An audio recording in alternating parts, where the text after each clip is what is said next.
వి gold trusted gold buyers. మీరు తాకట్టు పెట్టిన బంగారాన్ని విడిపించి ఈ రోజు ఉన్న మార్కెట్ ధరకు కొనబడును. ప్రభోత్ గారు,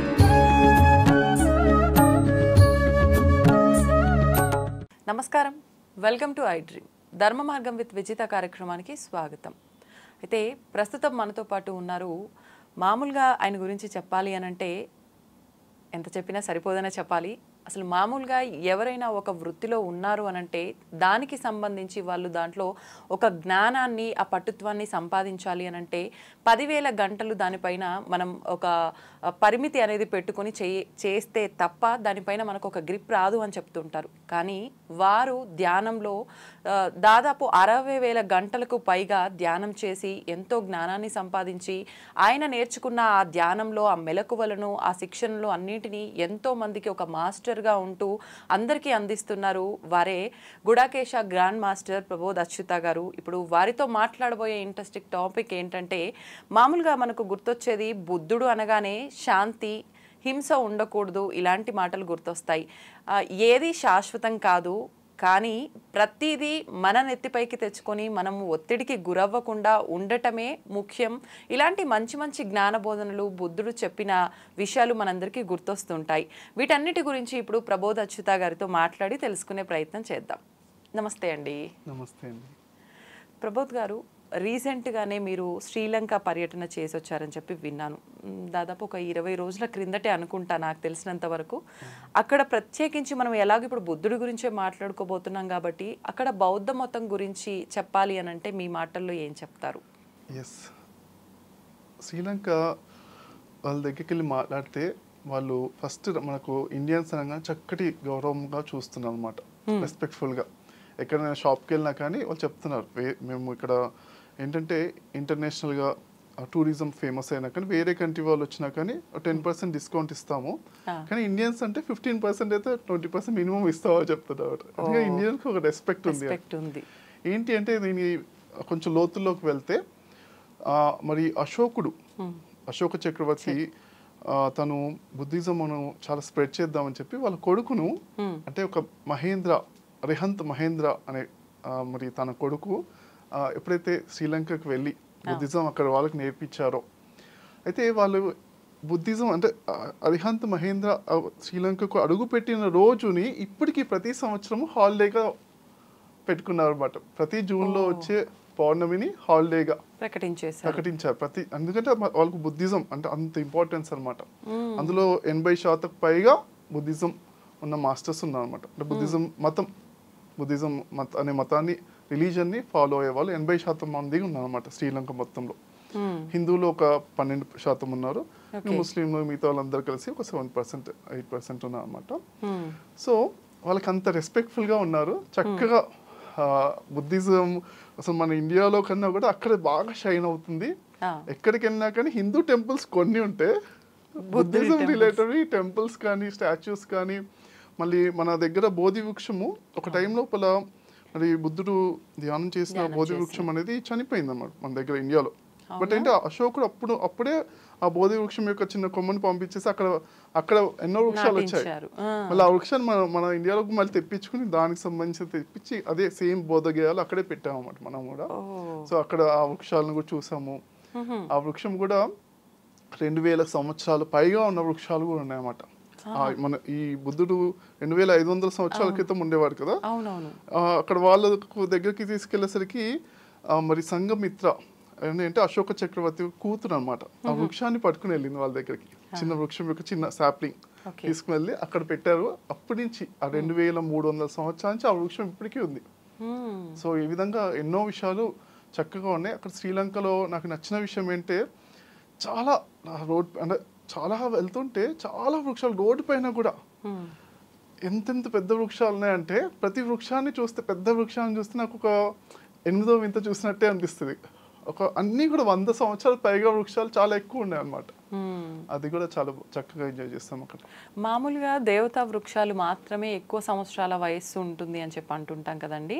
కానీ ఇప్పుడు మీరు చెప్పినట్టుగా చూస్తే ఆ వృక్షాలు అన్ని వేల సంవత్సరాల పాటు ఉన్నాయి అని చెప్పంటే మరి అది దేవతా వృక్షం కిందే భావించాలి. కానీ బుద్ధుడే చెప్పాడు ఆయన మాటల్లో, నేను దేవుణ్ణి కాదు అని చెప్పి. ఎలా తీసుకోవచ్చు అంటారు ఈ విషయాన్ని మనం?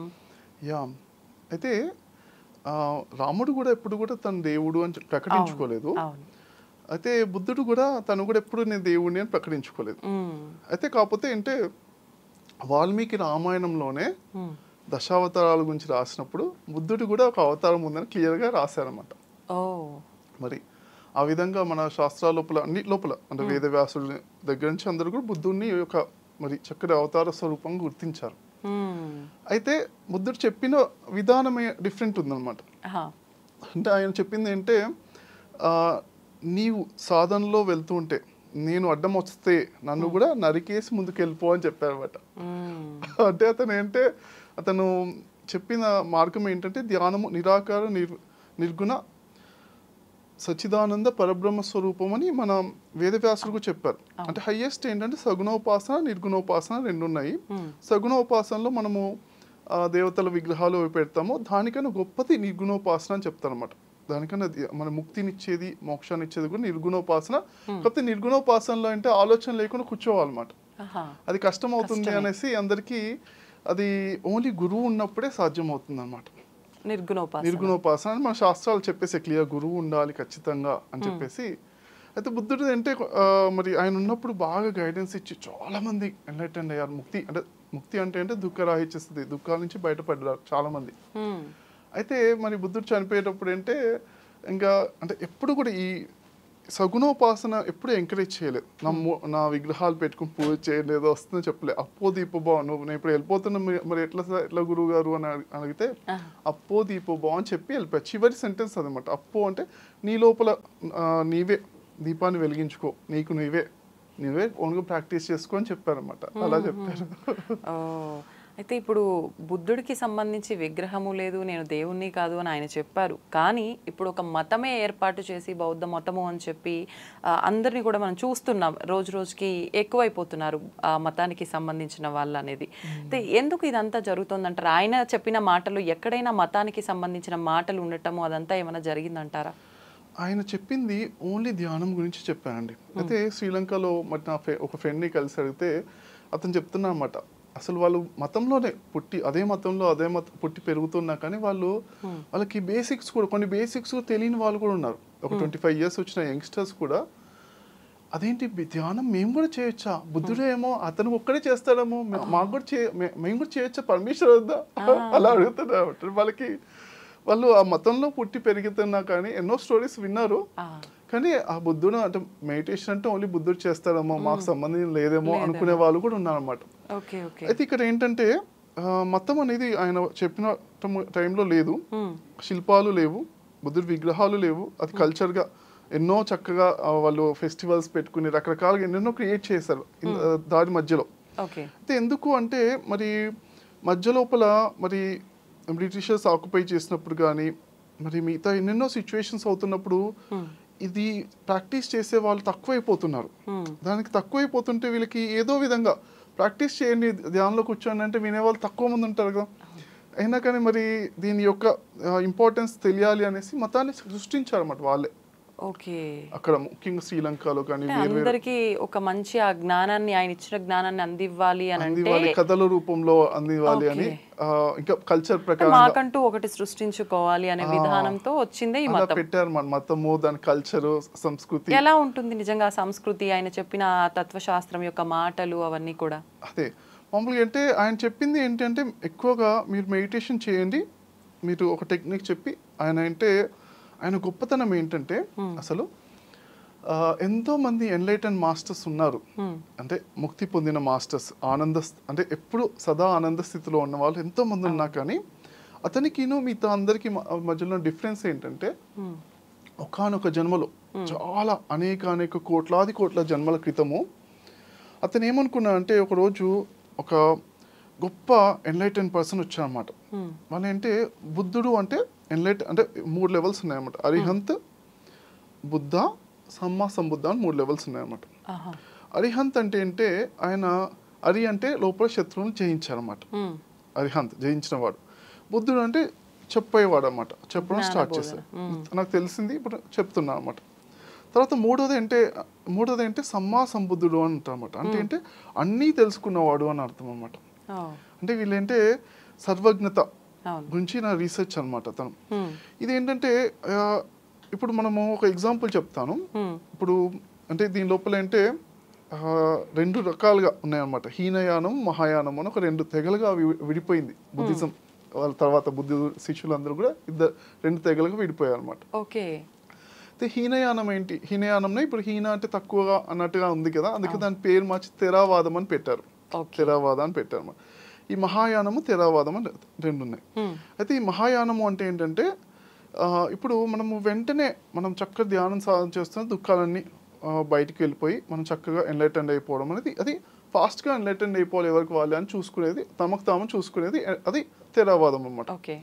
తర్వాత నెక్స్ట్ ఏంటి మహాయానము అంటే ఏంటంటే నేను అందరూ అంటే వీలైనంత లాస్ట్లో ఎన్లైటెండ్ అవుతాను, అన్నీ తెలుసుకున్న తర్వాత ఎన్లైటెండ్ అవుతాను, అప్పుడు వరకు నేను జన్మలు మళ్ళీ తీసుకుంటూనే ఉంటాను, అన్నిటిపైన రీసెర్చ్ చేసి ఎంతో సబ్జెక్ట్ నాకు కంప్లీట్గా తెలియందే నేను ఒక గురు స్థితిలో అందరికి నేర్పించాను, అన్నీ నాకు తెలియాలి ఫస్ట్, కంప్లీట్గా అన్ని తెలిసిన తర్వాత ఎన్లైటెండ్ అవుతాను పక్క, అది గట్టి నిశ్చయం తీసుకుని ఉండడమే అది మహాయానం అనమాట. అయినా గౌతమ బుద్ధుడు ఒకనొక జన్మలో అతను అలానే ఇంకొక సమ్మాసంబుద్ధుడు వచ్చినప్పుడు నేను కూడా మీలాగానే అన్నిటినీ ఇప్పుడు భూమి మీద నేర్చుకోవాలంటే ఎంతమంది ఉన్నారు మనకి? ఇప్పుడు 800 కోట్ల మంది. 800 కోట్ల మంది యొక్క జీవితాల యొక్క అవగాహన ఉండాలి నాకు.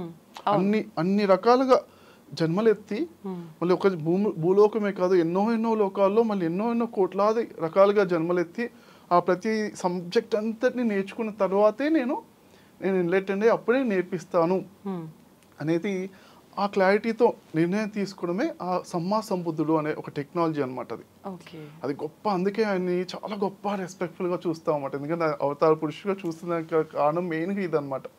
ఆయనకి ఏదైనా కానీ క్లారిటీగా తెలిసిపోతుంది అనమాట. అన్ని విషయాలు కూడా తన జన్మలు బాగా చూడగలుగుతారు, అలానే ఎదుటి వాళ్ళు చూడగానే ఎన్నో జన్మలన్నీ చూసేసి వాళ్ళకు ఏది బెస్ట్ అంటే ధ్యానం లోపల ఎన్నో టెక్నిక్స్ ఉన్నాయి. మరి శివుడు పార్వతికి 100కు పైగా టెక్నిక్స్ చెప్పారు, 108 టెక్నిక్స్ చెప్పారు. అయితే మరి ఇంకా ఎన్నెన్నో టెక్నిక్స్ ఉన్నాయి. ఎవరికి ఏ టెక్నిక్ బాగా సూట్ అవుతుంది అని వెంటనే చూసి అన్ని జన్మలు చూసేసి చెప్పేస్తారు అనమాట. ఫాస్టెస్ట్గా ఎన్లైటెన్ తీసుకురావడానికి ఆయన ఎక్స్పర్టైజ్ ఉంటుంది అనమాట. అందుకే ఆయన సమ్మా సంబుద్ధుడు అని చెప్పారు అనమాట. ఓకే. ఇప్పుడు ఎవరైతే ఇప్పుడు మీరు అన్నట్టుగా ఎన్లైటెన్ అయిన మాస్టర్స్ ఉన్నారో వాళ్ళకు కూడా ఇటువంటి విధానం ఒకటి అలవాటు పడి ఉంటుందంటారా? వాళ్ళు కూడా ఒక మనిషిని చూడగానే అంచనా వేయగలుగుతారంటారా? వాళ్ళ ఎన్లైటన్మెంట్ యొక్క లెవెల్స్ బట్టి ఉంటాయన్నమాట ఖచ్చితంగా.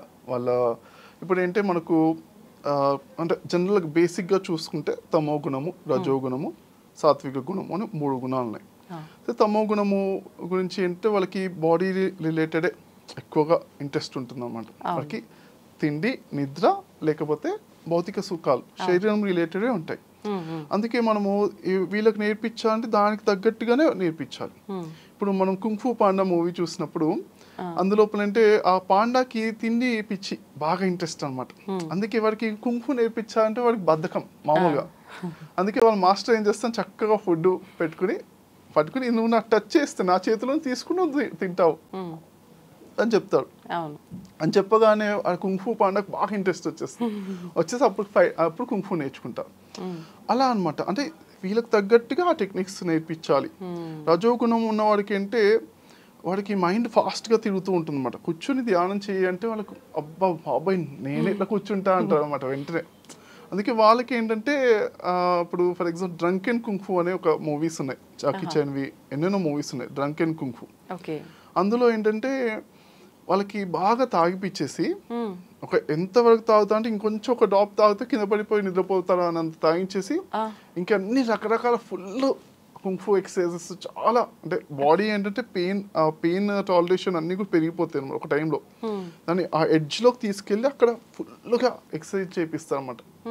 అలా చేయిస్తూ వాళ్ళకి నేర్పిస్తారు డ్రంక్ అండ్ కుంగ్ఫూ. అంటే ఇది మూవీస్ వరకేనా, నిజ జీవితంలో కూడా ఇలాంటిది ఉందా? నిజ జీవితంలో కూడా ఒక్కొక్క మాస్టర్ ఒక్కొక్క శిష్యుడికి నేర్పిస్తున్నారు పక్క. అంటే వాళ్ళ మెథడాలజీ బట్టి తీసుకునే విధానం వాళ్ళు ఏ విధంగా అయితే బాగా నేర్చుకుంటారు అని చూసి దానికి తగ్గట్టుగా నేర్పిస్తాం. మన వాళ్ళ వీక్ పాయింట్ తీసుకొని దాని ద్వారానే వాళ్ళకి విద్యని నేర్పిస్తుంటారు. వాళ్ళ ఎవరి వీక్ పాయింట్స్ అయినా అవే స్ట్రాంగ్ పాయింట్స్ గా మార్చుకోవచ్చు అన్నమాట.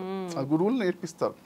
ఇప్పుడు మన గురుకులంలో కూడా అంటే ఇదివరకు ఎంతో మంది శిష్యులు ఉన్నా కానీ అందరికీ గమనిస్తూ ఎవరెవరికి ఏవేవి వీక్నెసెస్ ఉన్నాయి, స్ట్రెంగ్స్ ఉన్నాయి చూసుకుంటూ దాన్ని బట్టి ఆ గురువు నేర్పిస్తారు. వీక్ పాయింట్ అంటే అది ఇంట్రెస్టింగ్ పాయింట్, మాయ పాయింట్. అది మాయ పాయింట్ అంటే అది చక్కగా వాళ్ళకి ఇంకా స్ట్రెంత్ అయ్యేలాగా, వాళ్ళకి ఒక వీక్నెస్ అని చెప్పకుండా కానీ వాళ్ళకి అదొక మాయ, దానిపైన మాయ ఎక్కువ ఉంటుంది అన్నమాట. శరీరం పైన మాయ ఎక్కువ ఉన్న వాళ్ళని తమ గుణం అని చెప్తారు. అన్ని మాయల నుంచి బయటపడమే మరి మన ముక్తి అన్నమాట. అన్ని మాయలను గమనించుకుని చక్కగా మనం ఎప్పుడు ఆనంద స్థితిలో ఉండమే. మాయ అంటే బాధ పెట్టేది మాయ. అంటే సంతోషాన్ని ఇస్తుంది, ముందు బాధ పెట్టే ముందు ఒక గాలం వేసినట్టు చక్కగా సంతోషాన్ని ఇచ్చి తర్వాత బాధ పెడుతుంది. ఒకసారి బాధ పెడుతుందా 100 సార్లు బాధపడుతుందా అనేది మనం ఎంత మాయలో కొట్టుమిట్టాడుతూ ఉంటుంది అన్నమాట. అయితే ఇప్పుడు బుద్ధుడికి సంబంధించిన విషయాల్లోంచి కనుక తీసుకుంటే ఆయన గత జన్మల నుంచి ఆయనకు సంబంధించిన అంగుళిమాల కథ అనేది చాలా మందికి ఒక ఇన్స్పిరేషన్ లాగా ఉంటుంది. దాని నుంచి ఏం నేర్చుకోవచ్చు అంటారు? ఒక్కసారి ఆ స్టోరీ గురించి. ఎస్ అండి. అయితే ఇది చక్కటి స్టోరీ, మరి చక్కటి విషయము.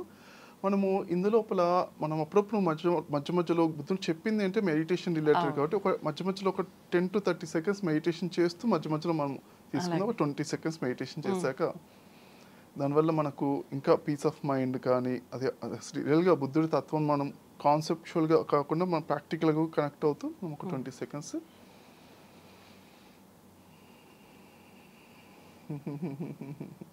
చిరునవ్వుతో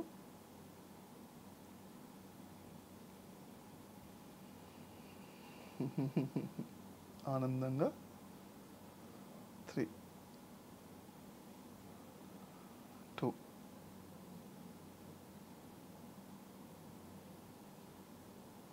1.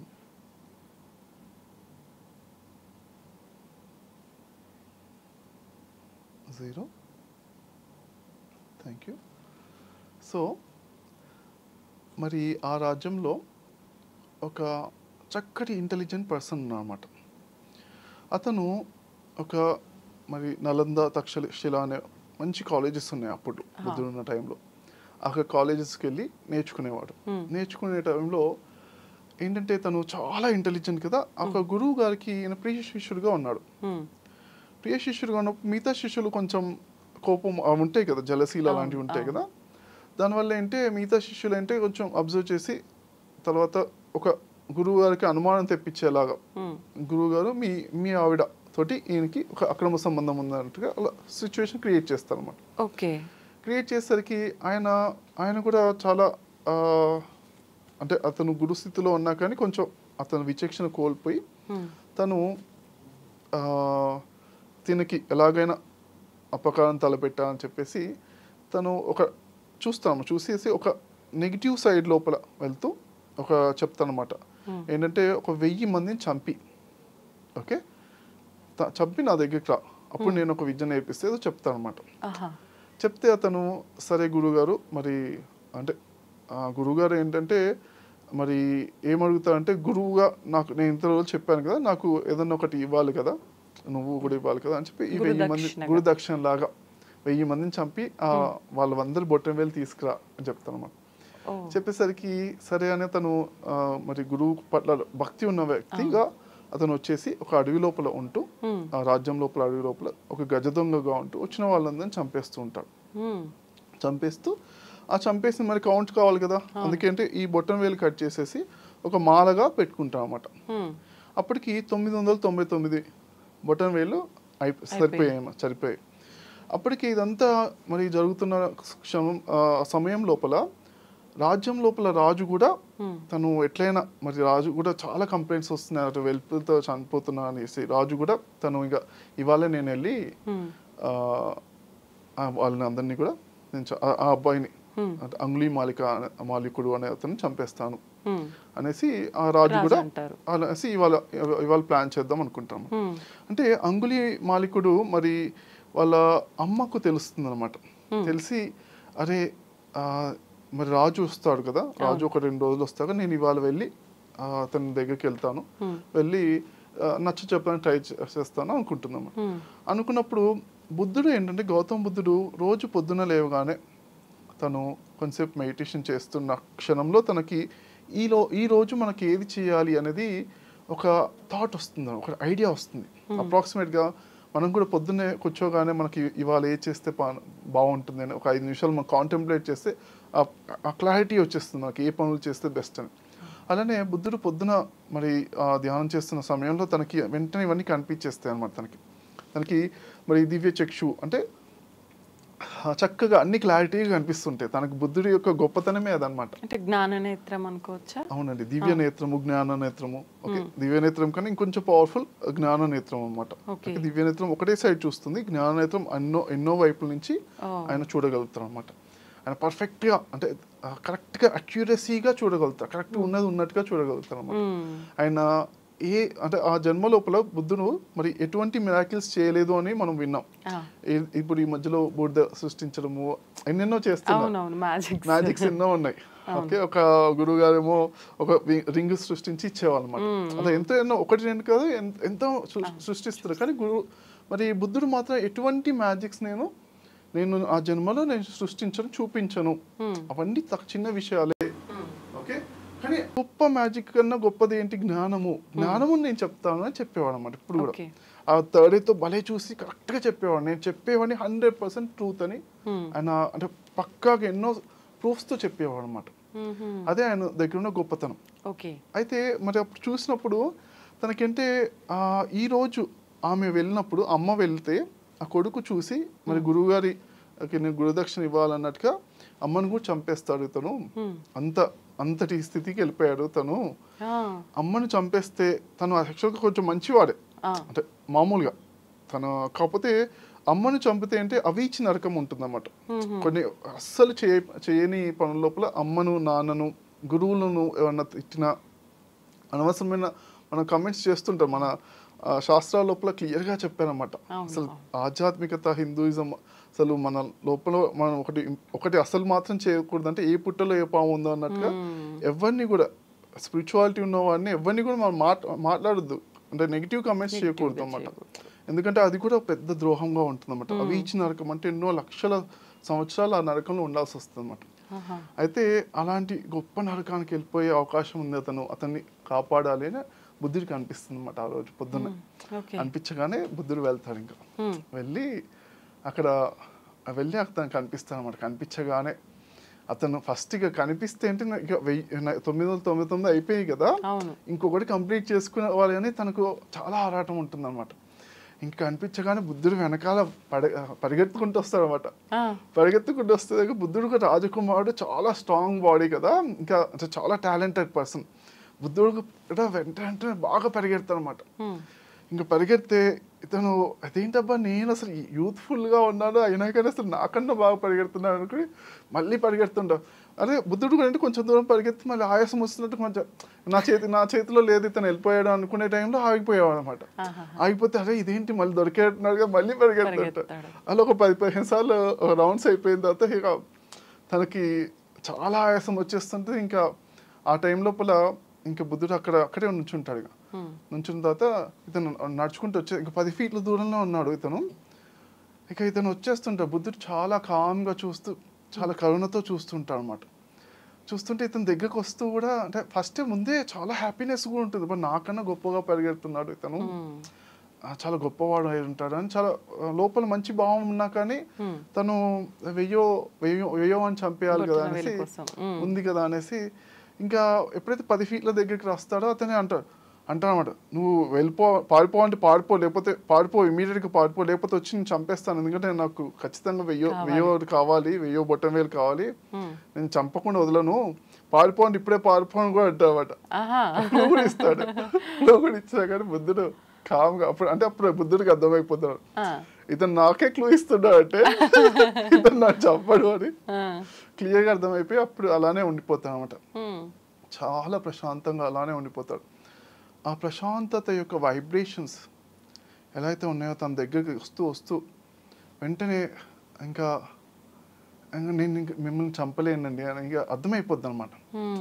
ఇంకా చెప్పేసరికి మీరు చాలా గొప్పవాడిగా ఉన్నారు, నాకు చెప్పండి అంటే అప్పుడు చెప్తాను అనమాట, నాన్న ఇలా అహింస అనేది రైట్ కాదు, మరి అహింస మార్గం ద్వారా నువ్వు దుఃఖం నుంచి బయటపడేది గొప్ప విద్య ఉంది, ఆ ముక్తి విద్య నేర్చుకోవాలి అని చెప్తే, అవునా ఇప్పటి నుంచి ఇంకా నేను అన్నీ వదిలేసేసి మీ దగ్గర నేర్చుకుంటాను అని చెప్పి నేర్చుకుంటాను అనమాట.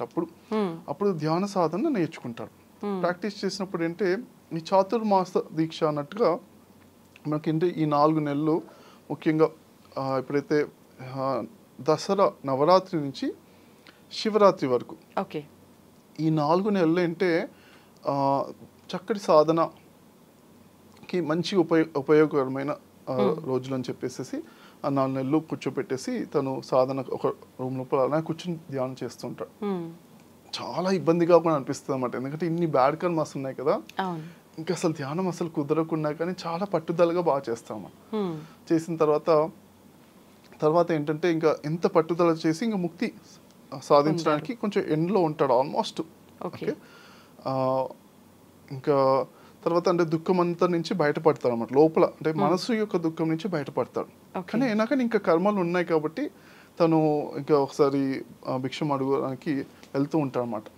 అన్ని ఊళ్ళలో వెళ్తుంటే అందరూ గుర్తుపడతారు, ఎందుకంటే అరే మా హస్బెండ్ చంపేశారు, మా భార్య మా పిల్లని చంపేశారని వాళ్ళు బాగా గుర్తుపట్టి ప్రజలందరూ గుర్తుపట్టి రాళ్ళతో కొట్టి చంపేస్తారు అనమాట. చంపేసినప్పుడు కూడా చావుదాకా వచ్చిన తర్వాత కూడా ఒకసారి మనోసంకల్పంతో నేను ఎట్లయినా బుద్ధుడికి చెప్పే చనిపోతాను అనేసి బ్రతికి ఆ మనోసంకల్పం అంతా కొట్టేసినా కానీ వచ్చి బుద్ధుడికి చెప్పి మరి నా సమయం అయిపోయింది అని చెప్తే బుద్ధుడు కూడా కరెక్ట్ అంతా క్లియర్ చేసుకున్నావు నువ్వు పర్ఫెక్ట్గా, అంటే ఏవైతే కర్మలు ఉన్నాయో అంత ఎన్లైటెన్ అయిన తర్వాత కూడా కొన్ని కర్మలు ఉంటాయి అన్నమాట. ఎన్లైటెన్ అయిన తర్వాత అంటే మన మనసులో బాధ లేకపోవడం ఎన్లైటెన్మెంట్ స్థితి. అయినా కానీ ఆ కర్మలు అనేవి ఇబ్బందులు అనేవి ఉన్నాయి కదా, అవన్నీ క్లియర్ చేసుకున్నావు నువ్వు, వెరీ గుడ్ అని చెప్పి అప్రిషియేట్ చేస్తారు. ఆ విధంగా తన బాడీ వేకేట్ చేస్తాం అనమాట, అన్ని క్లియర్ చేసుకుని. అదే తన ఎలా అయితే మన హిందూయిజంలో కూడా మనకు క్లియర్గా ఉంటుంది, పరశురాముడు కూడా ఎంతోమంది చంపేశాడు రాజుల్ని, 17 సార్లు 100,000 రాజుని చంపేశాడు. మళ్ళీ కర్మల్ని కొంచెం క్లియర్ చేసుకుంటూ తను తపశక్తితోటి ధ్యానం చేస్తూ కొన్ని క్లియర్ చేసుకున్నాను అనమాట. క్లియర్ చేసుకున్న తర్వాత లాస్ట్కి దత్తాత్రేయ గురువు గారిని కలిసి అసలు ఇదంతరికి కారణం నా కోపమే, ఫస్ట్ అది దాన్ని బ్యాలెన్స్ చేసుకోవాలని చెప్పి అది నేర్చుకుని అప్పుడు ముక్తి పొందుతారు అన్నమాట. అది అంటే ఎటువంటి హింసకు పాల్పడిన వాళ్ళైనా కూడా బుద్ధుడు చెప్పిన బోధనలు విన్నంత మాత్రం చేత జ్ఞానాన్ని పొంది మోక్షాన్ని పొందే అవకాశం ఉంటుంది అని అర్థం చేసుకోవచ్చు అంటారా దీన్ని బట్టి? డెఫినెట్లీ అండి, బుద్ధుడి యొక్క గొప్పతనము అలాంటిదన్నమాట. ఒక ఎగ్జాంపుల్తో చెప్తాను, 20 seconds మరి మెడిటేషన్ చేశాక.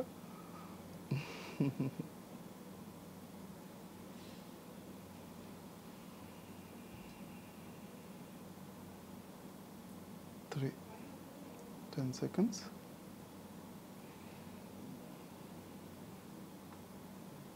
2, 1, 0. Very good.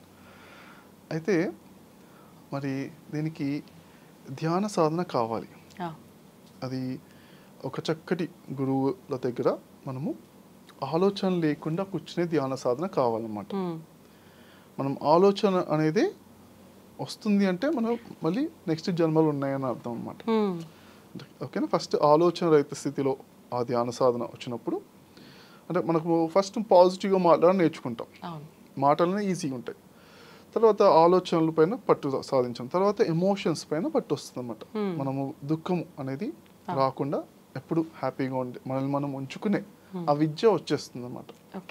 అది తర్వాత మరి ఇందులోపల ఏంటే ఒక చాలామంది అంటే సాధన చేస్తున్నప్పుడు గౌతమ బుద్ధుడు అంటే ప్రేమ ఉన్నవాళ్ళు, ఆ కనెక్టివిటీ ఉన్నవాళ్ళు కూడా కొంతమంది ఏం చేసేవాళ్ళంటే అరే గౌతమ బుద్ధుడు వచ్చినప్పుడే ఆయన కలిసినప్పుడే నేను ఎన్లైటెన్ అవుతాను. వాళ్ళు సాధన చేసుకున్నారు ఒకనొక జన్మలో, కొన్ని జన్మల్లో సాధన చేసుకుని పరాకాష్ట ఎన్లైటన్మెంట్ దగ్గరికి వచ్చినా కానీ లేదా ఒక పరిపూర్ణమైన ఒక గురువుని కలిసినప్పుడు అదొక సంతోషం వేరే ఉంటుంది అనేసి అప్పుడే మేము ఎన్లైటెన్ అవుతామని కూడా వాళ్ళు ఎన్లైటన్మెంట్ కూడా కొంచెం పోస్ట్ పోన్ చేసుకునే వాళ్ళు కూడా ఉంటారు అన్నమాట. అలాంటి వాళ్ళు కూడా చాలా గొప్పగా మరి గొప్ప స్థితిలో మళ్ళీ అంటే పుడుతుంటారు వాళ్ళు నెక్స్ట్ జన్మలు కారణ జన్మలు అంటుంటారు కదా, వాళ్ళు అంటే ఎన్లైటెండ్ అయితే ముక్తి అనమాట, వాళ్ళకి భూమి మీద రావాల్సిన అవసరం ఉండదు. అయితే కొంచెం ముందు మళ్ళీ వచ్చారంటే వాళ్ళు గొప్పగా పుడుతుంటారు అనమాట. అదే ఒక స్టోరీలో అంటే ఒక రాజు రాణి మరి మంత్రులు వాళ్ళ సైన్యం అంతా కూడా ఒక వచ్చి ఒక చోటుకు వచ్చి ఒక చోటు ఉంటారు అనమాట. ఉన్నప్పుడు గౌతమ బుద్ధుడు కొంచెం డిస్టెన్స్లో ఉన్నారు, ఆ పక్కన ఒక అడవి పక్కనే ఒక చోట ఆయన ఒక విలేజ్ దగ్గరికి వచ్చారు అని ఇన్ఫర్మేషన్ వస్తుంది అన్నమాట. రాజుగారు అంటారు, సరే మనము ఒకసారి మన రాజ్యాన్ని కూడా ఇన్వైట్ చేద్దాము అనేసి వెళ్దాము అనేసి అంటే, నేను వెళ్ళి ఇన్వైట్ చేసి వస్తాను, మీరు ఇక్కడే ఉండండి, జస్ట్ కొంచెం హాఫ్ అన్ అవర్ డిస్టెన్స్ దగ్గర గుర్రం మీద వెళ్తారు. వెళ్ళినప్పుడు వెళ్ళగానే గౌతమ బుద్ధుడు ఆయన ఒక ప్రవచనం చెప్తున్నారు అనమాట.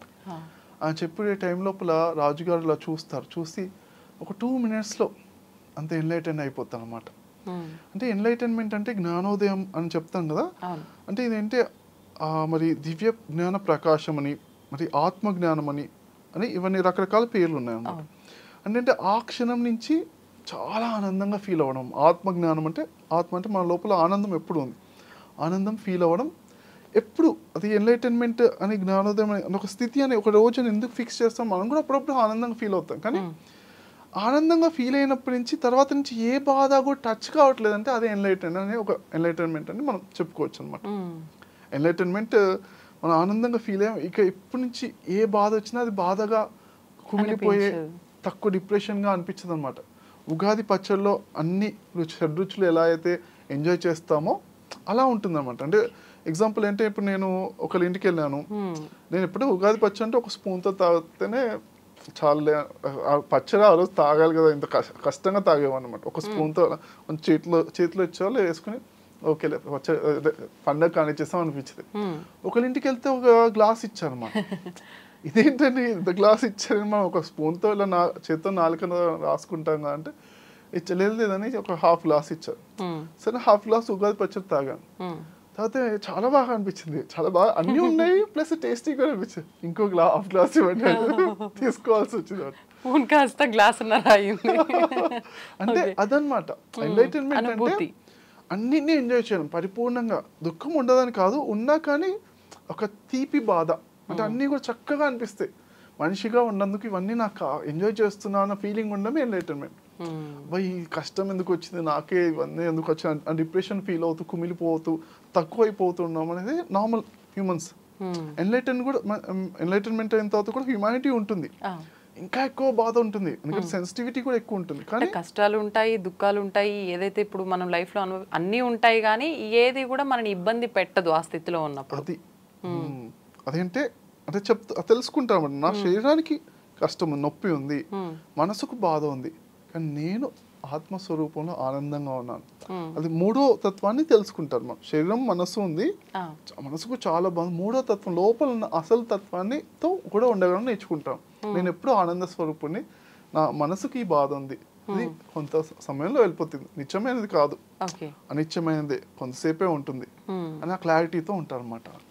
అంటే ఏది శాశ్వతం కాదు, అన్నీ వస్తుంటాయి పోతుంటాయి అనే ఒక నిజాన్ని తెలుసుకుంటారు. అయితే ఆ రాజుగారు 2 minutesలో ఆయన అటెండ్ అయిపోయారు కదా, ఇంకా అక్కడే ఉండిపోతారు అలానే.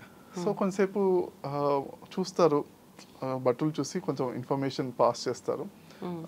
అప్పుడు ఉంటాయి కదా మన ఎగిరే పక్షులతోటి ఇన్ఫర్మేషన్ పాస్ చేస్తారు.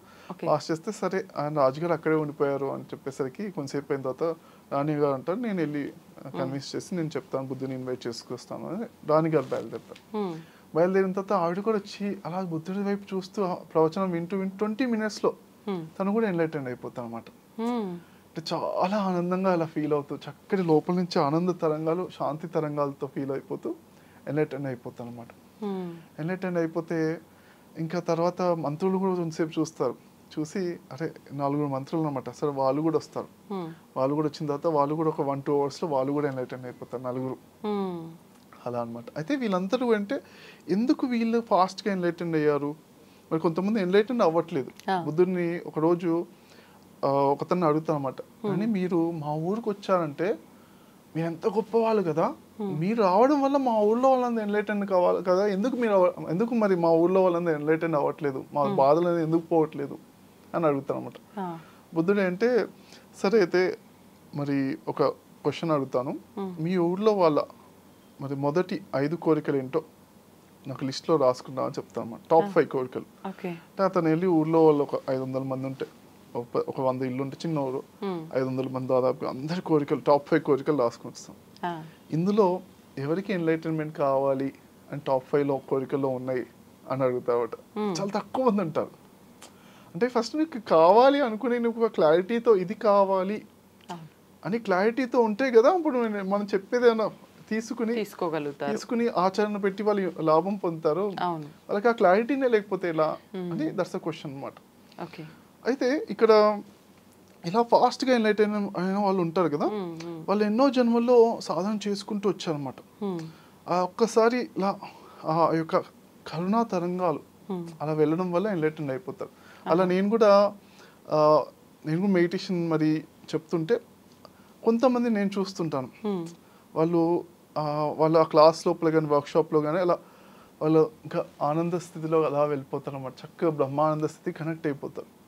కనెక్ట్ అయిపోయినప్పటి నుంచి వాళ్ళు ఆ ఎన్లైటెన్ స్టేటా అంటే పర్మనెంట్ ఎన్లైటన్మెంట్ లేకపోతే గ్లిమ్స్ ఆఫ్ ఎన్లైటన్మెంట్ అని కూడా ఉంటుంది. గ్లిమ్స్ ఆఫ్ ఎన్లైటన్మెంట్ ఒక 2 నిమిషాలు ఆనంద స్థితిని పొందాము, తర్వాత మళ్ళీ నార్మల్ అయిపోతారు. 2 నిమిషాలు, కానీ ఆ 2 నిమిషాలు చాలా ఇంపార్టెంట్. అది ఆ 2 నిమిషాలు పొందినా కానీ అది మరి నెక్స్ట్ ఎన్లైటన్మెంట్స్కి హెల్ప్ అవుతుంది అన్నమాట. చాలా అంటే మనం ఆనందంతో ఎంత ఉన్నాము అందరూ అనుకుంటే ఆనందంగా ఉండడం అంత ఇంపార్టెంటా అనుకుంటారు అనమాట. చిన్న విషయం ఏముంది, ఆనందం ఉంటే ఏంటి లేకపోతే ఏంటి అనుకుంటారు. కానీ ఇక్కడ చాలా ఇంపార్టెన్స్ అనమాట. మన స్పిరిచువాలిటీ అంటే మన ఆత్మ రిలేటెడ్ కదా, ఆధ్యాత్మికత అంటే ఆత్మ అంటే ఆనందం ఇంకేదో లేదు, దానికి ప్రయారిటీ ఇవ్వాలన్నమాట. మనం రోజు నేను ఆనందంగా ఉంటాను అని మనం ఎంతసేపు ఉంటే ఆ ఉండే క్షణాలు అనేవి మళ్ళీ మిగతా క్షణాలకి మన ఫ్యూచర్లో ఇంకా ఆనందంగా ఉండడానికి అది పెంచుతుంది అన్నమాట టైంని. అలా అన్నమాట. అయితే మొత్తానికి అదంతా కూడా ఆనందాన్ని ఎంచుకునే విధానం అంతా మన చేతుల్లో ఉంది, అది ధ్యానం ద్వారా సాధ్యపడుతుంది. అయితే ఇప్పుడు ఇంకొకటి, బుద్ధుని గత జన్మ విషయానికి వస్తే శత్రువుకి సంబంధించిన ఒక మాట కూడా ఉంది, శత్రువుని చంపేదాకా నిద్రపోను అని చెప్పి. దీన్ని అసలు అంటే ఎవరు చెప్పారు, ఎందుకు చెప్పారు, ఎలా మనం దీన్ని తీసుకోవచ్చు అంటారు? చాలా మంచి క్వశ్చన్ అడిగారు. ఒక 10 సెకండ్ కనెక్ట్ అవుతూ మళ్ళీ తర్వాత మనం తెలుసుకుందాం. 3 2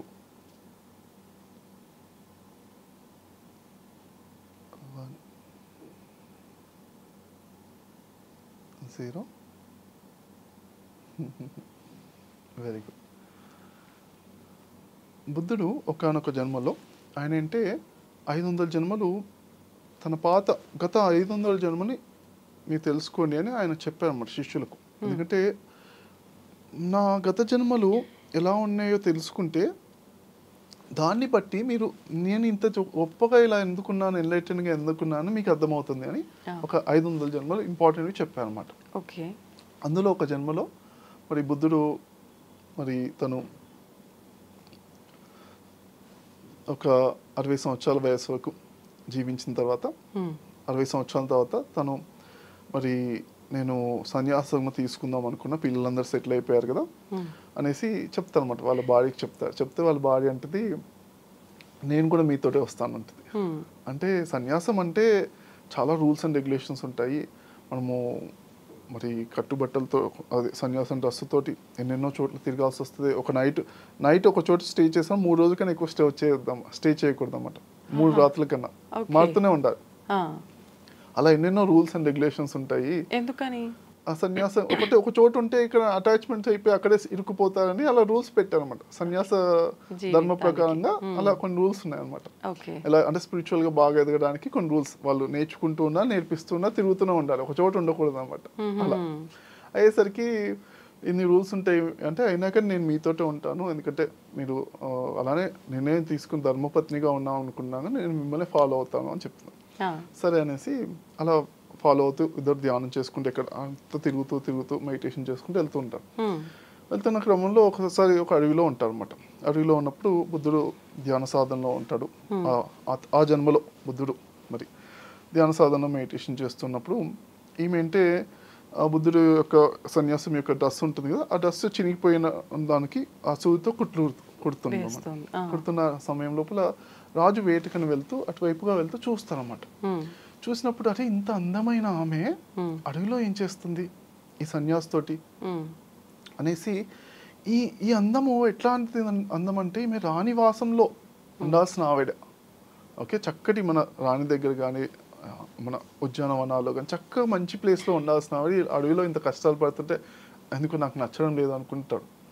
అనుకున్న తర్వాత రాజు అంటే ఇప్పుడు వెళ్ళి ఇతన్ని మరి ఈమె వస్తా అంటే ఆ సన్యాసి ఆయన వీళ్ళిద్దరు భార్య భర్తలో ఉన్నా అర్థం చేసుకుని సరే మరి ఈమె గట్టిగా బలవంతంగా తీసుకెళ్ళైనా కానీ ఆమె రాణివాసంలో ఇక్కడ మంచి ప్లేస్లో పెట్టాలి అని రాజుకు అనిపిస్తుంది అన్నమాట. అనిపించిన తర్వాత కాకపోతే ఇప్పుడు ఇతనికి ఏమన్నా అంటే అతని దగ్గర తపోశక్తి ఉందనుకోండి, శాపం పెడితే నిజమైపోద్ది. అందుకే ఆయన దగ్గర తపోశక్తి ఉందా లేదా ఫస్ట్ టెస్ట్ చేద్దాం అనుకుని ఇతని కోపం ఉందంటే తనకి తపోశక్తి లేదనమాట. ఎందుకంటే తపోశక్తి కోపం ఉన్న వాళ్ళకి ఏదో ఒకటి అనేస్తుంటారు, వెంటనే ఖర్చు అయిపోతుంటారు. సరే అనేసి ఫస్ట్ వెళ్ళి క్వశ్చన్ అడుగుతారు అనమాట. నమస్కారం అండి అని చెప్పి, నమస్తే అండి అంటే, మీరు ఒక శత్రువు ఎవరన్నా ఉంటే మీరు ఆ శత్రువుని ఎలా మీరు ట్రీట్ చేస్తారు అని అడుగుతారు అన్నమాట. శత్రువుని చంపేదాకా నేను నిద్రపోను అని చెప్పేస్తాడు బుద్ధుడు. చెప్తారా క్లియర్గా, శత్రువుని చంపేవారికి అసలు ఛాన్సే లేదు, నిద్రపోనంతే, చంపాల్సిందంతే అని చెప్పేస్తామా. అనగా రాజుకు వెంటనే లోపల సంతోషం అనిపిస్తుంది, అబ్బా దొరికిపోయాడు, దగ్గర ఏ శక్తులు విద్యలు లేవు, ఊరికి అలా కూర్చుంటున్నా శత్రువుని చంపేదాకా నిద్రపోతున్నా అంటే తను చాలా కొత్తవాడే అనుకుంటా, అంత తెలీదు, సబ్జెక్ట్ తెలీదు, ధ్యానం చేస్తున్నారు, తపోశక్తులు అనేవి ఏముండవు, అతను ఏమన్నా పట్టించుకోవాల్సిన అవసరం లేదు, ఉత్తుతనే అనేసి రాజు క్లారిటీ వచ్చేసి బటుని చెప్పేసి తీసుకొచ్చేసాను ఏమని మన రాణివాసం దగ్గర తీసుకెళ్ళిపోదాం అనేసి అనగానే భటులు అందరూ వచ్చేసి ఆమె పట్టుకుంటారు, లాక్కుని తీసుకెళ్ళిపోతుంటారు. దానిలో పల్లెకిలో కూడా ఎక్కిచ్చేస్తారు, తీసుకెళ్ళిపోతాం. అలా ఒక 1/2 కిలోమీటర్ 1 కిలోమీటర్ వెళ్ళిపోతాను. వెళ్ళిపోయిన తర్వాత రాజుకి ఒక అనుమానం వస్తుంది, ఇదేంటబ్బా శత్రువుని చంపేదాకా నేను నిద్రపోను అన్నాక అనేసరికంటే వీళ్ళు భటువులు వచ్చి లాక్కుని వెళ్ళిపోతుంటే గొడవ పెట్టి ఆపండి అదని షాప్ ఏదో పెద్ద డ్రామా చేస్తాడేమో అనుకుంటారు అనమాట. ఏం చేయట్లేదు, 1/2 కిలోమీటర్ 1 కిలోమీటర్ వచ్చేసాం, అయినా వెనకాల పరిగెత్తుకుంటూ వచ్చి పెద్ద డ్రామా అవుతుందేమో అనుకో, ఏమీ అవ్వట్లేదు, మళ్ళీ ఎందుకు ఏదో తడుతుంది, ఏదో వెయిట్ చేయండి అని మళ్ళీ వెళ్దామని వెళ్ళి అడుగుతారు. నమస్కారం అంటే, మీరు ఇంతకుముందు చెప్పిన దానికి మీరు చేస్తున్న దానికి నాకు సూట్ అయ్యంటే అనిపించట్లేదండి, మీరు ఇంతకుముందు ఏం చెప్పారు, శత్రువుని చంపేదాకా నిద్రపో అన్నారు, మరి మీ భార్యను మేము తీసుకెళ్తున్నా మీరు ఏం చేయకుండా అలా కూర్చున్నారు ఏంటి అంటే, అప్పుడే చంపేస్తా కదా, నాకు కోపం వచ్చింది, ఆ కోపాన్ని అప్పుడే చంపేసి ధ్యానంలోకి వచ్చింది రాజు. కోపమే శత్రువా? తన కోపమే తనకు శత్రువు కదా. నాకు కోపం వచ్చింది, ఆ కోపాన్ని వెంటనే చంపేసి అప్పుడే నేను ధ్యానం చేయగలుగుతున్నాను కదా, లేకపోతే ఎలా చేయగలుగుతాను అని చెప్తారు. అనగానే వెంటనే అమ్మ నేను అనుకున్నాక నీకు గొప్ప తపోశక్తి ఉన్నాయి. ఇలాంటి వాళ్ళతోటి వీళ్ళు అసలు అంటే తపోశక్తిని ఉపయోగించి కోపంతో శాపాలు కూడా పెట్టరు, ఇలాంటి వాళ్ళు ఇంకా గొప్ప వాళ్ళు. కానీ వీళ్ళకి ఇబ్బంది ఎక్కడ జరుగుతుందో అని ప్రకృతి వీళ్ళని ప్రొటెక్ట్ చేసి ప్రకృతి శాపాలు పెట్టి ప్రకృతి చాలా కర్మలు ఇస్తూ ఉంటుంది అన్నమాట. చుట్టుపక్కల దేవతలందరూ కూడా అలాంటి వాళ్ళ జోలికి అసలు వెళ్ళొద్దని నమస్కారం పెట్టేసి వెంటనే క్షమించండి అని చెప్పేస్తే, నేను క్షమించడానికి ఏం లేదు అంటారు, అయినా కానీ ప్లీజ్ మీరు క్షమించండి నేను వెళ్ళాను. సరే ఓకే, నేను ఫస్ట్ ఆఫ్ ఆల్ బాధపడితే నేను కోప్పడితే కదా నాకు క్షమించాలి, నాకేం బాధ ఏం లేదు అని చెప్పేసి సరే పర్వాలేదు అని చెప్పేసి ఓకే అలా. అయితే అక్కడి నుంచి నేను నేర్చుకున్నది ఏంటంటే, నేను కూడా ఎప్పుడైనా ఆటోలో వెళ్తున్నా, మన హైదరాబాద్లో ఎక్కడైనా ఆటోలో వెళ్తున్నా, ఒకసారి ఆటో వాళ్ళు సిగరెట్ వెలిగించేస్తుంటారు. వెలిగించేస్తే ఇదివరకు కోపం వచ్చేసి వెంటనే అదేంటి ప్యాసివ్ స్మోకింగ్, వాళ్ళకు ఇబ్బంది మనకి ఇబ్బంది, కొన్ని మన కస్టమర్స్గా మనకి ఇబ్బంది పెట్టొద్దు కానీ వెంటనే కోపం వచ్చేది వెంటనే చెప్పేసేవాడిని ఇదివరకు. ఇప్పుడు ఏంటంటే అదే ఫస్ట్ ఏంటి మన లోపల కోపాన్ని తగ్గించుకొని బ్యాలెన్స్ చేసి తర్వాత చెప్దాము అనేసి ఆ క్లారిటీ అనమాట. ఎప్పుడైనా కానీ కోపం ఉన్నప్పుడే చెప్పేయడం అనేది అది ఎవరైనా చేస్తారు, అది ఓకే. మనము అరిహంత ఎన్లైటెన్ మాస్టర్స్గా ఉండాలి అని అనుకుని మన కోపం వచ్చినప్పుడు ఫస్ట్ కొంచెం బ్యాలెన్స్గా ఉండి ఒక నిమిషమైనా పర్లేదు, కోపాన్ని నేను కంప్లీట్గా తొలగించాను అనుకుని ఇప్పుడు నేను చెప్పాలా వద్దా అది మన చాయిస్, అంతే. అలా చెప్పేవాడిని స్టార్టింగ్ లో. కరెక్ట్ నిర్ణయం కూడా తీసుకునే ఒక ఆ అవగాహన మనకు ఉంటుంది ఆ కోపం తగ్గిన తర్వాత పర్ఫెక్ట్ గా మనం ఎలా చేయాలి ఏం చేయాలి అన్ని మనం క్లారిటీతో మనం ఉండగలుగుతాం అన్నమాట.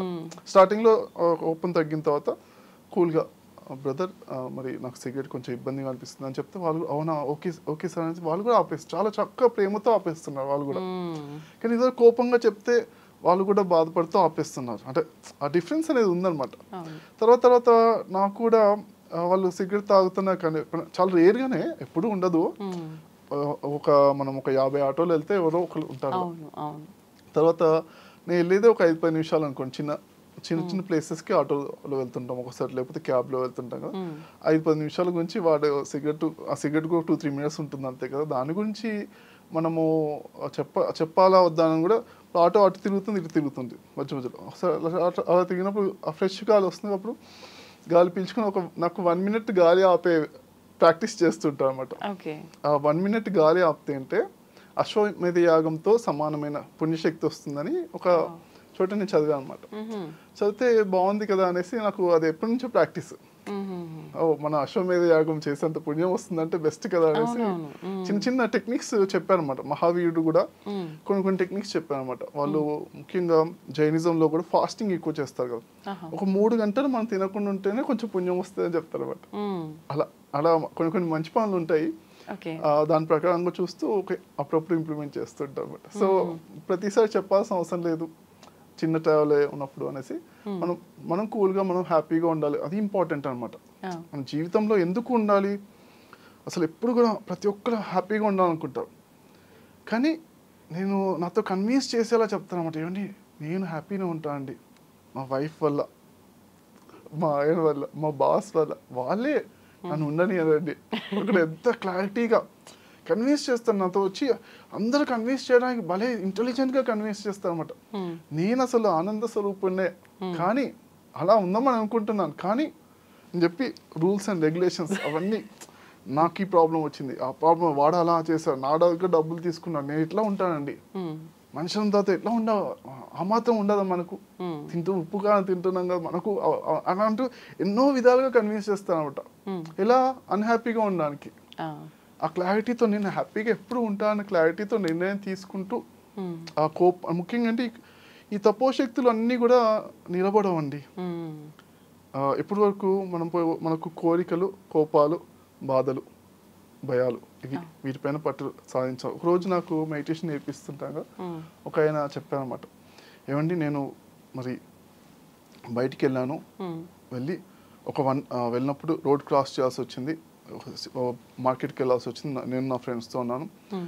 వాళ్ళతో చెప్పాను నేను ధ్యానం చేస్తున్నాగా 1 అవర్ వర్షం ఆగిపోతుంది అని చెప్పాను.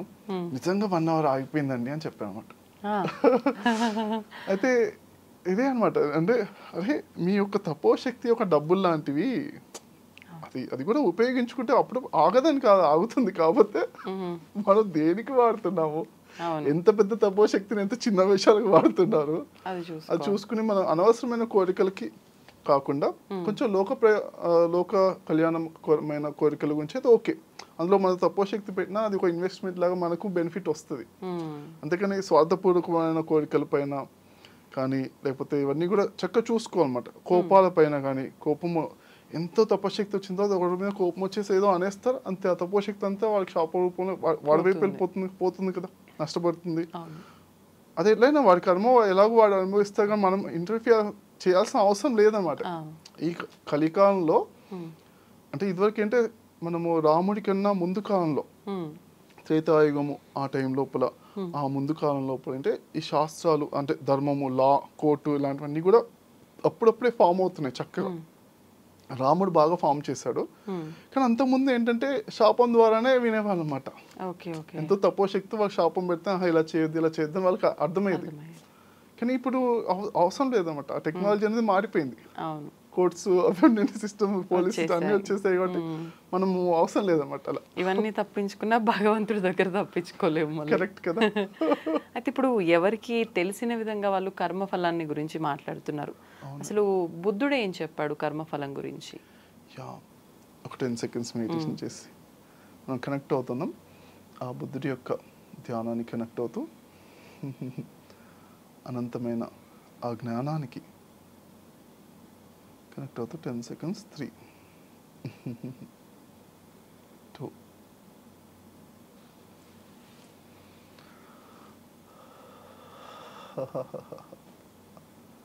1 0. Thank you. సో బుద్ధుడు ముఖ్యంగా మరి కర్మ సిద్ధాంతము మన హిందూయిజంలో ఏదైతే ఉందో తను కూడా చెప్పారనమాట. సేమ్ కర్మ సిద్ధాంతం చెప్పారు. చెప్తూ ఎన్నో ఎగ్జాంపుల్స్ చెప్పారనమాట. ఒకటి రెండు కాదు, 100 ఎగ్జాంపుల్స్తో చెప్పారు ఆయన. చెప్తూ తను అంటే డబ్బులు ఎలా రావాలి అని అడుగుతుంటారు మామూలుగా అందరికీ ఉంటుంది కదా. దాని గురించి తన లైఫ్లో ఒక జన్మ లోపల ఉందన్నమాట. ఆ జన్మను ఎక్స్ప్లెయిన్ చేస్తూ చెప్పారనమాట. గౌతమ బుద్ధుడు ఒకనొక జన్మలో అతను బాగా రిచ్గా పుడతాడనమాట.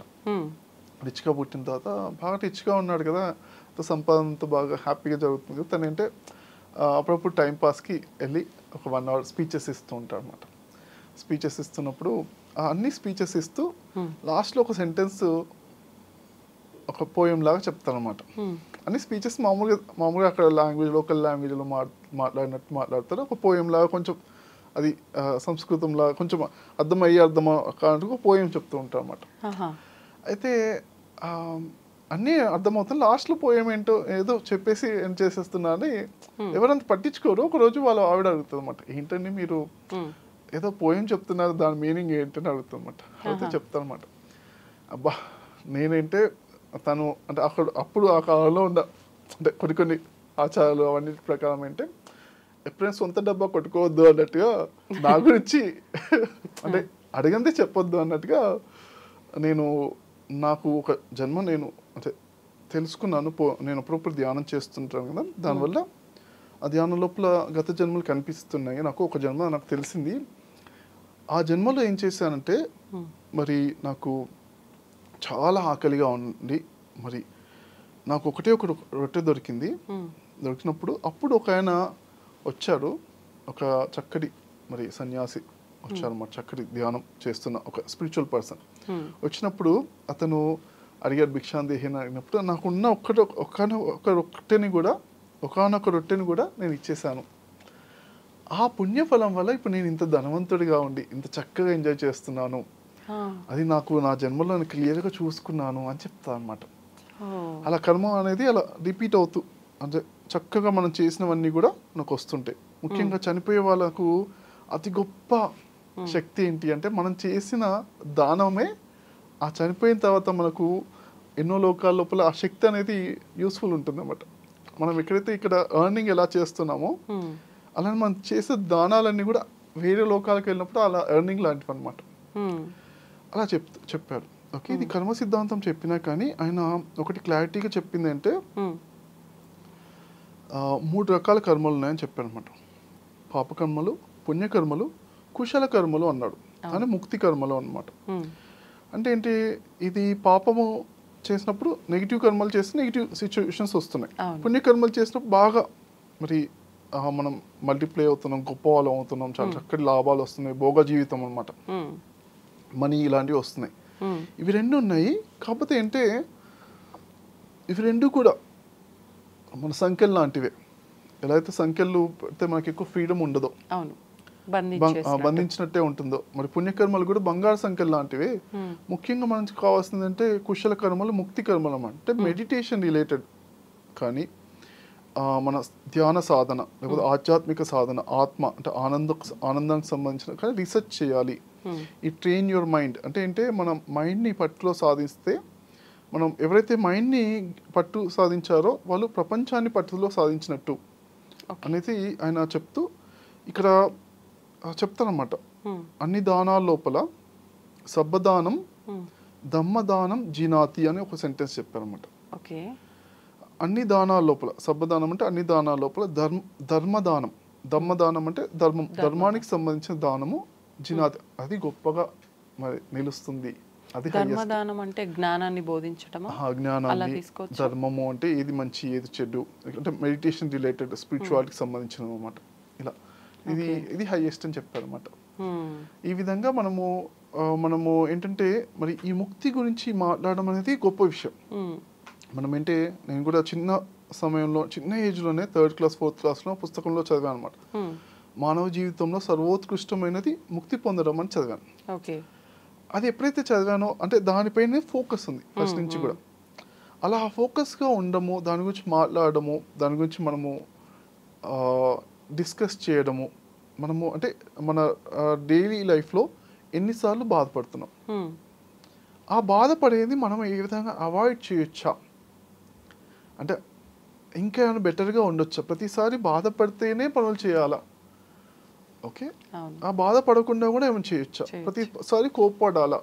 ఒక ఆవిడ, నేను ఒక యాంగర్ మేనేజ్మెంట్ వర్క్షాప్ తీసుకున్నప్పుడు ఒక ఆవిడ అడిగిందనమాట, అండి మా డాడీ 70 సంవత్సరాల వయసు, నాన్నగారు మరి రోజు 9ంటికి ట్యాబ్లెట్ వేసుకోవాలి, అంటే ట్యాబ్లెట్ వేసుకోవాలంటే 8-9ంటికి టిఫిన్ చేసేసి ఆ డయాబెటీస్ ట్యాబ్లెట్ వేసుకుంటే ఆయన హ్యాపీగా ఉంటారు, నాకు హ్యాపీగా ఉంటారు. కానీ ఆయన ఎప్పుడు 10-11 అయినా కానీ టిఫిన్ చేయరు.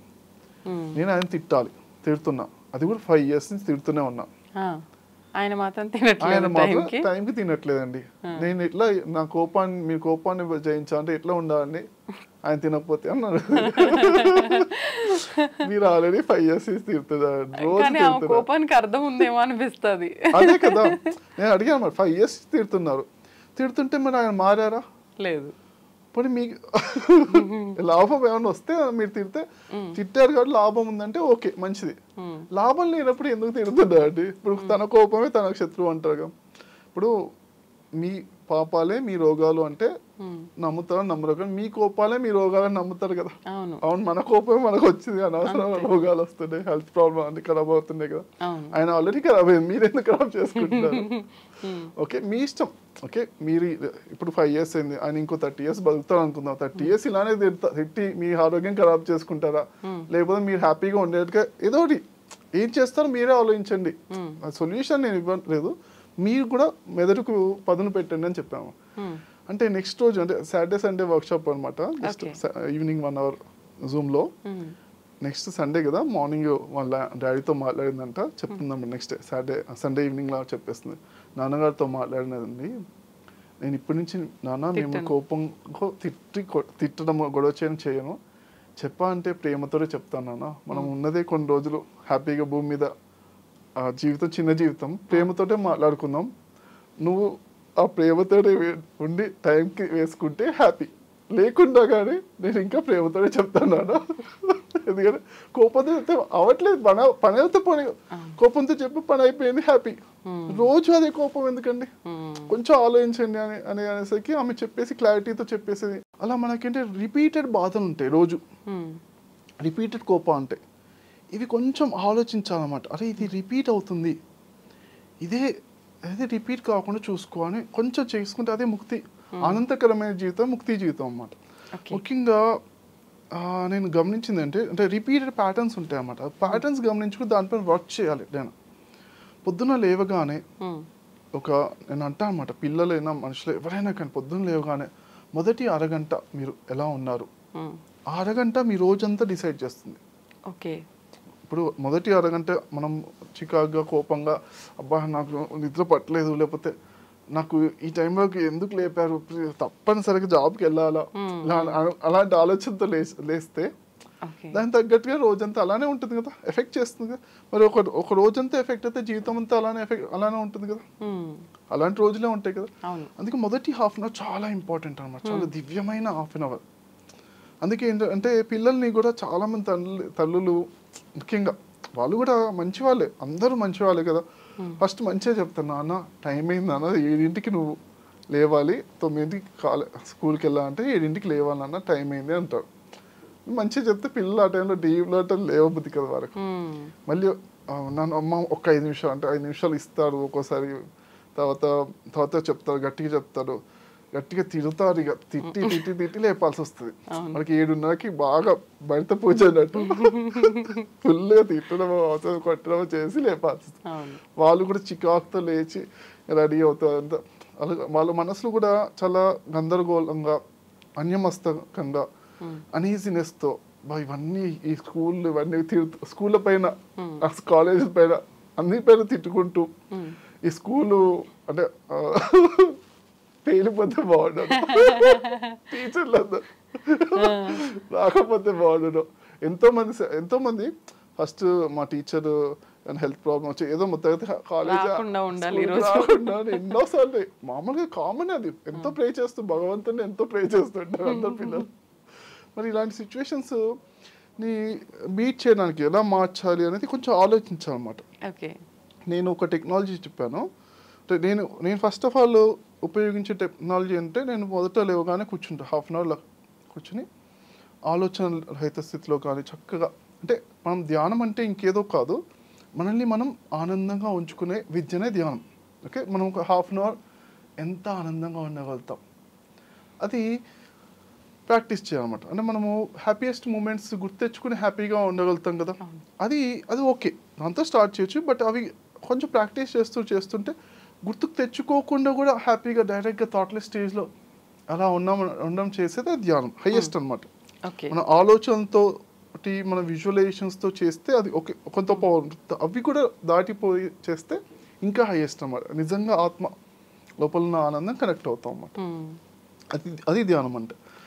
మరి అలా ఒక హాఫ్ అన్ అవర్ చేస్తాను, చేసిన తర్వాత మిగతా పనులను చేసుకుంటాను. అయితే మరి అప్పుడప్పుడు మరి హాఫ్ అన్ అవర్ టైం ఉండదు, ఆఫీస్కి వెళ్ళాము లేకపోతే సిచ్యువేషన్స్ ఉంటాయి, అప్పుడు కొంచెం తొందరగా అంటే లేట్గా లేచేస్తాం. ఆ రోజు మనకు కుదరలేదు అనుకోండి, హాఫ్ అన్ అవర్ ముందు అలారం పెట్టుకున్నా లేవలేదు వాటెవర్.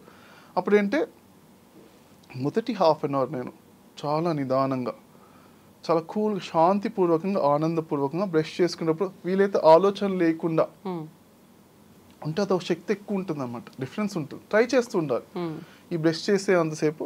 అంటే ముఖ్యంగా అంటే ఆలోచన లేకుండా, అంటే ఎక్కువసేపు మనం ఆలోచన లేకుండా అంటే మైండ్కి అంత ట్రైనింగ్ ఉండదు కాబట్టి ఫస్ట్ 20 seconds కానీ 10 seconds కానీ ఇస్తూ ఉంటే అది రోజుకి దాని పవర్ పెరుగుతూ ఉంటుంది అన్నమాట. నేను బ్రష్ చేసుకుని ఈ 2 minutesలో ఒక వీలైనంత వరకు ఆలోచన లేకుండా చేస్తాను. స్నానం చేసేటప్పుడు కూడా అలా చిన్న పనులు ఒక హాఫ్ అన్ అవర్ చేస్తే చాలా శక్తివంతంగా ఉంటాము. అలానే ముఖ్యంగా పిల్లల్ని ఎలా లేపాలి అంటే, ఒక టెక్నిక్ చెప్తానంటే, పిల్లల్ని కూడా ఒక 20 minutes ముందు వాళ్ళని భుజం పైన చేయి పెట్టి ఇలా కూర్చుని రిలాక్స్ అవునా అని గోడకు ఆనుకోబెట్టిన, అది మంచానికి ఆనుకోబెట్టి కూర్చున్నాక 20 minutesలో ఏమవుతుందంటే కుండలిని శక్తి అంతా జాగృతం అవుతుంది. చక్కగా లోపల నుంచి ఒక శక్తి అంతా వచ్చి యాక్టివ్ అయిపోతాం, బాడీ అంతా కూడా యాక్టివ్ అయిపోయి అప్పుడు చక్కగా లేస్తారు 20 minutes 30 minutes. ఇది ఒక టెక్నిక్. లేదంటే ఇంకో టెక్నిక్ అంటే, పిల్లలకి చేతులు కాళ్ళు మసాజ్ చేస్తూ ఒక 20 minutes చేస్తే వాళ్ళ లోపల నుంచి ఒక యాక్టివేషన్, బ్లడ్ సర్క్యులేషన్ అంతా యాక్టివ్ అవుతుంది. అది కొంచెం ఓపిక ఉన్న వాళ్ళు అప్పుడప్పుడు చేస్తారు పేరెంట్స్. ఈ 2 టెక్నిక్స్లో ఏది చేసినా కానీ పిల్లలు న్యాచురల్గా చాలా ఆనందంగా లేస్తారు, ఆ రోజంతా ఆనందంగా ఉంటారు, జీవితం అంతా ఆనందంగా ఉంటారు అన్నమాట. అదండి. నిజంగా మీతో మాట్లాడుతున్నంతసేపు మాకు కూడా చాలా ఆనందంగానే ఉంది. మీరు నవ్వుతూ అలా ఉంటే, ఇంకా మధ్యలో మీరు ధ్యానం చేసే విధానం అదంతా చూస్తే మాకు కూడా చాలా ప్రశాంతంగా అనిపిస్తోంది. మనం ఎంత మాట్లాడుకున్నా కూడా ఇంకా మాట్లాడుకుంటూనే ఉండాలనిపిస్తోంది, కానీ సమయం సరిపోవట్లేదు. మరొక మంచి వీడియోలో మరిన్ని విషయాలు మాట్లాడుకుందాం. నిజంగా బుద్ధుడికి సంబంధించిన విషయాలు మనందరం ఎంతో నేర్చుకోవాలి ఆ విషయాల నుంచి. అవన్నీ కూడా చాలా చక్కగా వివరించారండి. ధన్యవాదాలు. Thank you very much.